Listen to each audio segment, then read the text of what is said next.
Hello friends, my name is Kajal और आप सभी का स्वागत है मेरे चैनल पर। और आज की इस वीडियो में हम डिस्कस करने वाले हैं यूपीडीएलएड फर्स्ट सेमेस्टर सब्जेक्ट साइंस। और इस क्लास की जो टाइमिंग होती है वो मंडे, ट्यूसडे और वेडनेसडे को शाम के 5 बजे होती है, जो कि हमने बहुत ही कि चैप्टर वाइज बहुत ही अच्छे से डिस्कस कर लिया है।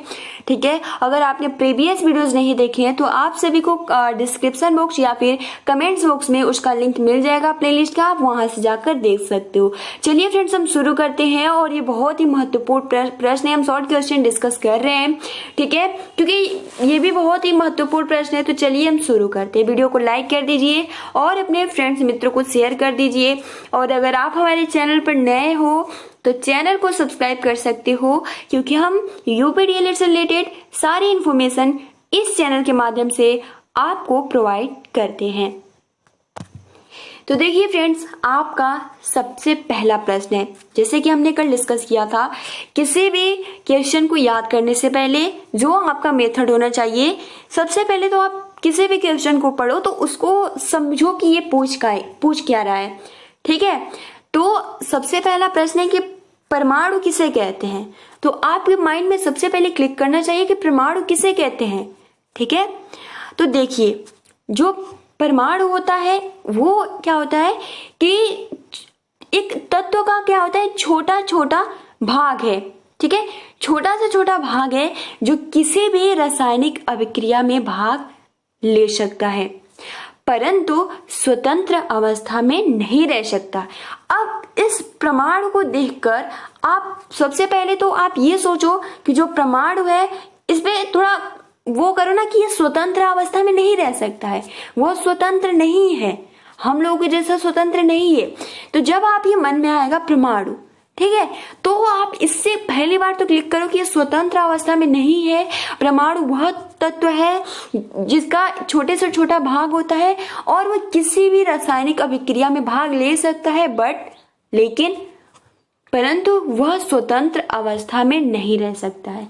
ये क्वेश्चन बहुत ही महत्वपूर्ण है और आप सभी को बहुत ही आसानी के साथ याद हो गया होगा कि परमाणु किसे कहते हैं। तो परमाणु तत्व का वह छोटे से छोटा भाग होता है जो किसी भी रासायनिक अभिक्रिया में भाग तो ले सकता है, लेकिन वह स्वतंत्र अवस्था में नहीं रह सकता। इतना क्लियर हो गया। अब देखिए, दूसरा हम प्रश्न देखते हैं। दूसरा प्रश्न क्या है? दूसरा जो प्रश्न है, अलैंगिक जनन की 5 विधियां या फिर आप प्रकार या टाइप कौन कौन से हैं। यानी हमने प्रजनन पढ़ा था, उसमें हमने क्या पढ़ा था, लैंगिक जनन, अलैंगिक जनन, ठीक है, कायिक परिवर्तन, ये सब कुछ हमने बहुत ही अच्छे से डिस्कस किया था। बट यहाँ जो क्वेश्चन पूछ रहा है कि अलैंगिक जनन, ठीक है, अलैंगिक जनन की वो 5 विधियां कौन कौन सी है, कौन कौन सी थी, जिसमें हमने डिस्कस किया था मुकुलन विधि, विखंडन विधि, ठीक है, खंडन विधि, बीजाणुओं द्वारा, कायिक परिवर्तन, ये बहुत ही अच्छे से हमने डिस्कस किया। तो ये क्या है, आपके 5 हो जाते हैं। अलैंगिक जनन की 5 विधियां कौन कौन सी है, विखंडन, मुकुलन, खंडन, बीजाणुओं द्वारा और कायिक परिवर्तन। तो फ्रेंड, क्योंकि ये शॉर्ट क्वेश्चन है तो इतना ही आप सभी को लिखना है।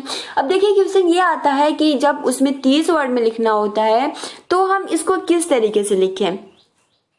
30 वर्ड में क्योंकि कभी कभी टाइप पूछ देता है तो हम क्या करें फ्रेंड्स, अगर जरूरी नहीं है, क्योंकि वो केवल क्या पूछ रहा है क्वेश्चन, एक बार देखिए कि अलैंगिक जनन की 5 विधियां या प्रकारों के केवल क्या लिखना है, नाम लिखना है। तो इसमें आपको अगर उदाहरण पूछा होता, जो क्वेश्चन पूछे उसका ही आंसर करना चाहिए, उसमें ज्यादा अपनी तरफ से लिखने की आवश्यकता नहीं है। तो फ्रेंड्स, यहाँ केवल और केवल नाम पूछा है, आपको वर्ड काउंट नहीं करना है।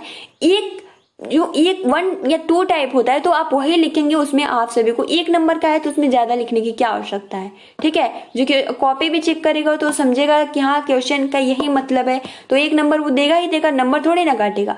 तो ये बस आपको नाम लिखना होता है, इसमें काउंट नहीं करना होता है कि 30 वर्ड लिख के 30 वर्ड तो पूरा ही नहीं हुआ तो अब हम क्या करें। तो ये दूसरा प्रश्न भी क्लियर हो गया। अब देखिए, तीसरा जो आपका प्रश्न है कि घर्षण बल क्या होता है। ठीक है, घर्षण बल, नाम से ही पता चल रहा है घर्षण, है ना, घर्षण यानी बल आप सभी को पता है, यानी इसका जो मतलब होता है कि किन्हीं दो सतह के संपर्क तलों के बीच, ठीक है, यानी कोई दो सतह है, सतह के संपर्क तलों के बीच यानी तलों के बीच सापेक्ष गति का विरोध करने वाला बल को हम क्या कहते हैं? घर्षण बल कहते हैं। तो अब आप सभी को क्लियर हो गया होगा घर्षण बल किसे कहते हैं। तो घर्षण बल की जो परिभाषा होती है, यानी कोई दो सतह होता है, ठीक है, कोई दो सतह होता है और उन दो सतहों के संपर्क तल, ठीक है, संपर्क तलों के बीच सापेक्ष गति का विरोध करने वाला जो बल होता है वो क्या होता है? घर्षण बल होता है। क्लियर? अब हम अगले क्वेश्चन की ओर बढ़ते हैं। अगला जो है कि पेड़ और पौधों में अलैंगिक, यानी क्या पूछ रहा है? अलैंगिक प्रजनन विधियों के नाम लिखिए। तो अलैंगिक प्रजनन में आपका क्या क्या आ जाता है? तो रोपड़, कलम लगाना, दाब, ये सभी क्या है? पेड़ पौधों में अलैंगिक प्रजनन में क्या क्या आ जाता है? रोपड़, कलम लगाना, दाब लगाना, ठीक है, ये हमने बहुत ही अच्छे से डिस्कस किया था। तो ये तो बहुत इजी, देखिए यहाँ भी नाम पूछा है तो हम ज्यादा थोड़ी ना लिखेंगे कि और नाम पूछा है तो हम यहाँ बस लिख सकते हैं रोपड़, कलम लगाना, दाब लगाना, ठीक है। अब देखिए अगला जो आपका प्रश्न है कि पत्तियों का मुख्य कार्य लिखिए, यानी पत्तियों का मुख्य कार्य क्या होता है, इसके बारे में समझाइए। तो देखिए प्रकाश संश्लेषण की क्रिया करना, ठीक है, जो पत्तियों का सबसे महत्वपूर्ण वर्ग जो होता है वो होता है प्रकाश संश्लेषण की क्रिया करना, क्योंकि वो भोजन तो अपना उसी से बनाती है, प्रकाश संश्लेषण से, है ना। और पौधे हमारे जीवन के लिए बहुत ही उपयोगी है। देखिए अगला आपका प्रश्न है कि ऊर्ध्वपातन किसे कहते हैं, उदाहरण देकर समझाइए। वो जब क्वेश्चन पूछता है तो खुद ही वो पूछता है कि नाम लिखना है या फिर उदाहरण देना है। तो ऊर्ध्वपातन किसे कहते हैं, उदाहरण देकर समझाइए। तो देखिए ऊर्ध्वपातन पहले तो आप पॉइंट जानिए ऊर्ध्वपातन ये होता क्या है, और आप माइंड में बहुत ज्यादा मतलब जिज्ञासु आपके मन में होना चाहिए कि हाँ है क्या, तभी कोई भी क्वेश्चन का आंसर याद होगा, वरना आप इसी तरीके से पढ़ते जाएंगे फिर याद नहीं होगा। ऊर्ध्वपातन क्या होता है, ठीक है, इसका नाम क्यों आया, क्वेश्चन होना चाहिए हर एक क्वेश्चन में। तो ऊर्ध्वपातन जो होता है वे सभी पदार्थ, मतलब ऐसे जितने भी पदार्थ जिसे हम गर्म करते हैं, बट जब हम गर्म करते हैं तो वो बिना द्रव में बदली सीधे किस में जाती है, जिसके जो अंतर आणविक स्थान होता है बहुत दूरी पे होता है, वो किस में बदल जाता है, गैस के रूप में बदल जाता है। हमने कल डिस्कस किया था ना, जो अवस्थाएं होती है पदार्थ की, वो 3 अवस्थाएं होती है, ठोस, द्रव, गैस, ठीक है। इसमें ठोस भी बहुत ही अच्छे से समझा था, द्रव भी बहुत ही अच्छे से समझा था और गैस भी बहुत ही अच्छे से समझा था। तो जो आपका ऊर्ध्वपातन होता है, यानी कोई पदार्थ है उसको हम हीट यानी गर्म करते हैं, और जैसे ही हम उसको गर्म करते हैं, क्योंकि वो ठोस में होता है ना, कोई पदार्थ होता है, और जैसे उसको हम गर्म करते हैं तो क्योंकि उसके बाद तो नंबर द्रव में आता है, लेकिन वो द्रव में ना जाकर किस में जाता है, सीधे डायरेक्ट गैस में चला जाता है, ठीक है। तो गैस के रूप में बदल जाते हैं, उसे ही हम ऊर्ध्वपातन कहते हैं, ठीक है। तथा यह क्रिया ऊर्ध्वपातन कहलाती है। जैसे कि आपका उदाहरण के लिए कपूर हो जाता है, आयोडीन हो जाता है, नौशाधर हो जाता है। तो अब ऊर्ध्वपातन आप कभी नहीं भूलेंगे, ऊर्ध्वपातन किसे कहते हैं। तो जब हम किसी पदार्थ को गर्म करते हैं तो बिना द्रव में बदले सीधे वो गैस अवस्था में बदल जाती है, इस क्रिया को ही हम ऊर्ध्वपातन कहते हैं, ठीक है। एग्जाम्पल के लिए आपका कपूर हो जाता है, आयोडीन हो जाता है और नौशाधर हो जाता है। अब देखिए अगला आपका प्रश्न है कि घूमते हुए लड्डू में किस प्रकार की गति होती है। यानी जब कोई लट्टू आपने खेला भी होगा, ठीक है, तो आप देखते हैं कि जो एक लट्टू होते हैं वो अपनी सीध में ही घूमती है, बीच में ही, यानी जब एक घूमती हुई लट्टू किस प्रकार की गति करती है, तो वो होती है घूर्णन गति, ठीक है। अब देखिए यहाँ आपका प्रश्न है कि हमारे शरीर में कितनी ज्ञान इंद्रियां पाई जाती है। जैसे कर्म इंद्रिया भी होती है, ज्ञान इंद्रिया भी होती है। तो यहाँ जो क्वेश्चन ये पूछा है हमारे शरीर में कितनी ज्ञान इंद्रिया पाई जाती है, तो हमारे शरीर में जो ज्ञान इंद्रियां पाई जाती है वो 5 पाई जाती है। पहला क्वेश्चन तो यही। नाम भी जरूरी नहीं नाम पूछे, लेकिन कभी कभी पूछ देता है कितने प्रकार के हैं जो ज्ञान इंद्रिया, वो कितने टाइप है। तो 5 है, जिसमें आपका पहला जो आता है वो आंख, ठीक है, फिर नाक, फिर कान, फिर उसके बाद जीभ, फिर त्वचा। ये क्या है? ज्ञान इंद्रिया है। 5 है, जिसमें नाम भी आपको पता चल गया। आंख हो जाता है, नाक हो जाता है, कान हो जाता है, जीभ हो जाता है एंड त्वचा हो जाता है। अब देखिए अगला आपका प्रश्न है कि जलीय पौधे के तने एवं पत्ती की एक एक विशेषता बताइए। हमने कल डिस्कस किया था कि जलीय जंतु और जलीय पौधे क्या कहते हैं, मतलब क्या होते हैं। तो फ्रेंड्स हमने बहुत ही अच्छे से समझा था। जो जल में पौधे होते हैं उन्हें हम जलीय पौधे कहते हैं, और जो जल में जंतु रहते हैं उन्हें हम जलीय जंतु कहते हैं। यहाँ जो क्वेश्चन पूछ रहा है वो ये पूछ रहा है कि जलीय पौधे के तने, यानी जो जलीय पौधे होते हैं उनके तने एवं पत्तियों के बारे में एक एक विशेषता बताना है। ठीक है, तो चलिए हम जान लेते हैं कि जो जलीय पौधे होते हैं उनके तने के बारे में कोई विशेषता, उनकी पत्तियों के बारे में कुछ महत्वपूर्ण पॉइंट्स देख लेते हैं। तो देखिए फ्रेंड, जो जलीय पौधों के तनों के अंदर, यानी जो तना होता है, आप सभी को पता है तना क्या होता है, ठीक है।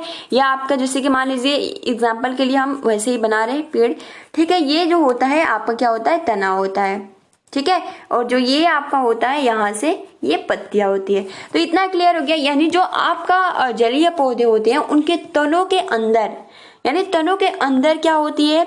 असंख्य खाली स्थान होते हैं।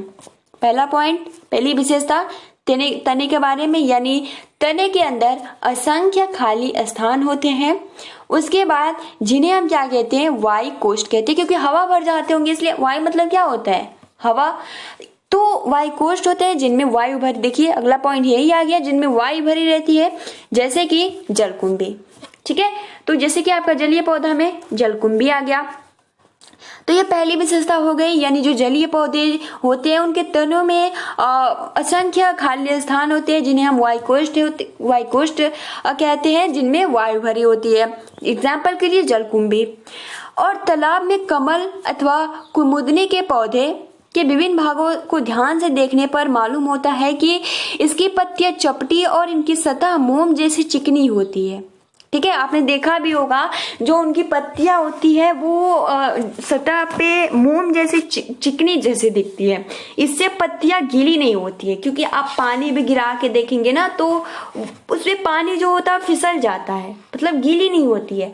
तो वो यही कह रहा है कि इससे पत्तियां गीली नहीं होती है और चपटी होने के कारण वह पानी की सतह पर तैरती हैं, ठीक है। आपने कमल देखा होगा, तो वो पानी की सतह पे तैरती है। इससे सूर्य के प्रकाश में भोजन का निर्माण संभव हो जाता है।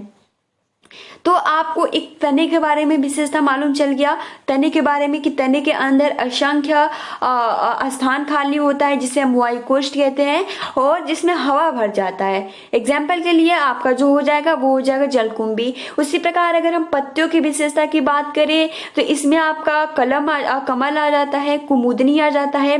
तो हम जब उसके विभिन्न पॉइंट्स को, यानी विभिन्न पार्ट को उसके देखते हैं, इसकी पत्तियों को देखते हैं, तो बहुत ही चिकनी और चपटी जैसी दिखती है, ठीक है। तो वो गीली नहीं होती है, प्लस वो इनकी सतह क्योंकि मोम जैसे चिकनी होती है और चपटी होती है, और चपटी होने के कारण जो होता है वो पानी की सतह पर तैरती है, और जब पानी की सतह पर तैरती है ऊपर, तो उनको प्रकाश यानी सूर्य के प्रकाश के कारण वो अपना भोजन बहुत ही अच्छे से बना लेती है, ठीक है। तो ये आप सभी को बहुत ही अच्छे से क्लियर हो गया होगा। अब देखिए अगला जो आपका प्रश्न है ये भी बहुत ही महत्वपूर्ण है। ये आपका प्रश्न है कि कीट भक्षी पौधे की विशेषता व नाम लिखिए, यानी जो कीट भक्षी पौधे होते हैं उनकी विशेषता व नाम बताना है। तो देखिए फ्रेंड, कीट भक्षी, कीट मतलब होता है कीड़ा, है ना। तो अब देखिए कीट भक्षी पौधों की विशेषता बताना है, यानी कीट भक्षी पौधे दलदली भूमि में उगते हैं, ठीक है, और इस कारण इन्हें नाइट्रोजन प्राप्त नहीं होती है और इसलिए ये प्रोटीन का निर्माण नहीं कर पाते हैं। पहली बात तो ये, क्योंकि पॉइंट ये है ना कि वो दलदली, आपको पता है दलदली क्या होता है, तो दलदली भूमि में उगते हैं और इसके कारण वो नाइट्रोजन प्राप्त नहीं कर पाते, और जब नाइट्रोजन तो वो प्रोटीन का निर्माण नहीं कर पाएंगे। तो प्रॉब्लम ये हो जाती है कि इसलिए प्रोटीन की आवश्यकता को पूरा करने के लिए कीटों का पाचन करते हैं। उदाहरण के लिए आपका घटपरडी हो गया, ड्रोसेरा हो गया, तो ये क्या है, कीट भक्षी पौधे हैं। तो सबसे महत्वपूर्ण है, आप एग्जाम्पल याद कर लीजिएगा, ठीक है। अब देखिए कीट भक्षी पौधे आपको बहुत ही आसानी के साथ याद हो गए होंगे कि कीट भक्षी पौधों की विशेषता क्या है। तो कीट भक्षी जो पौधे होते हैं दलदली भूमि में पाए जाते हैं और इसके कारण वो उनके पास नाइट्रोजन प्राप्त नहीं होता है और इसलिए वो प्रोटीन नहीं बना पाते, उसका निर्माण नहीं कर पाते। तो इसलिए प्रोटीन की आवश्यकता को पूरा करने के लिए वो कीटों का पाचन करते हैं, ठीक है। उदाहरण के लिए आपका घटपरडी और ड्रोसेरा हो जाएगा। इतना क्लियर हो गया, आगे बढ़ते हैं। अब देखिए अगला जो आपका प्रश्न है कि वृत्तीय गति व घूर्णन गति का एक एक उदाहरण लिखिए। तो अभी हमने घूर्णन गति भी देखा था लट्टू वाला, तो आप बहुत ही आसानी के साथ बता सकते हो कि लट्टू का फिरना जो है वो घूर्णन गति का उदाहरण है, और सूर्य के चारों ओर पृथ्वी का गति करना अपने अक्ष पे, तो वो क्या है, वृत्तीय गति का उदाहरण है, ठीक है। अब देखिए अगला जो आपका प्रश्न है कि सरसों के पुष्प के विभिन्न अंगों के नाम लिखिए। तो सरसों के पुष्प के अंग पुष्प, फल, तना, पत्ती, प्राथमिक जड़, द्वितीय जड़, ये क्या है, सरसों के पुष्प के विभिन्न अंगों के नाम है। अगला आपका प्रश्न है कि डॉक्टरी थर्मामीटर से हम मानव शरीर के यानी डिग्री सेल्सियस में किस सीमा के अंतर्गत ताप माप सकते हैं। तो डॉक्टरी थर्मामीटर में हम मानव शरीर के डिग्री सेल्सियस में 35 डिग्री सेल्सियस से 42 डिग्री सेल्सियस तक के माप को माप सकती है। तो ये बहुत ही महत्वपूर्ण प्रश्न है। अब देखिए अगला आपका प्रश्न है कि पेड़ पौधों में अलैंगिक प्रजनन की विधियों के नाम बताइए। जस्ट अभी हमने डिस्कस किया, ये बहुत ही महत्वपूर्ण प्रश्न है ना कि पेड़ पौधों में जो अलैंगिक प्रजनन की विधियां होती हैं उसमें जो आपका आ जाता है वो आ जाता है विखंडन, मुकुलन, खंडन। और ये पेड़ पौधों में अलैंगिक जो ये क्वेश्चन है बहुत ही महत्वपूर्ण है, ठीक है फ्रेंड्स। तो आज के लिए इतना ही हम डिस्कस करते हैं, और ये पूरे शॉर्ट क्वेश्चन आपके जो आई थिंक पवन सीरीज के क्वेश्चन थे, ठीक है, जो समाप्त हो गए, ठीक है फ्रेंड्स। अब हम कल से जो लॉन्ग यानी जो लघु उत्तरीय प्रश्न है उसको भी डिस्कस कर लेंगे, ठीक है, जो क्योंकि आपकी जो प्रिपरेशन है बहुत ही बेस्ट होनी चाहिए, ठीक है फ्रेंड्स। तो आज के लिए इतना ही, ठीक है। और अगर आप इस क्वेश्चन को याद कर लेते हो तो कभी भी काम आ सकता है। जरूरी नहीं है कि एग्जाम प्रमोट कर दिया जाएगा तो फिर आपका सब पढ़ा वेस्ट हो जाएगा। पढ़ाई कभी वेस्ट नहीं होती है, कहीं ना कहीं वो उसका लाभ आप सभी को जरूर मिलेगा। तो फ्रेंड्स आप पढ़ते रहिए, अपना स्टडी जारी रखिए। फ्रेंड्स आज के लिए इतना ही, वीडियो को लाइक कर दीजिए और अपने फ्रेंड्स मित्र को शेयर कर दीजिए। मिलते हैं अगली वीडियो में। Thanks for watching, take care and best of luck.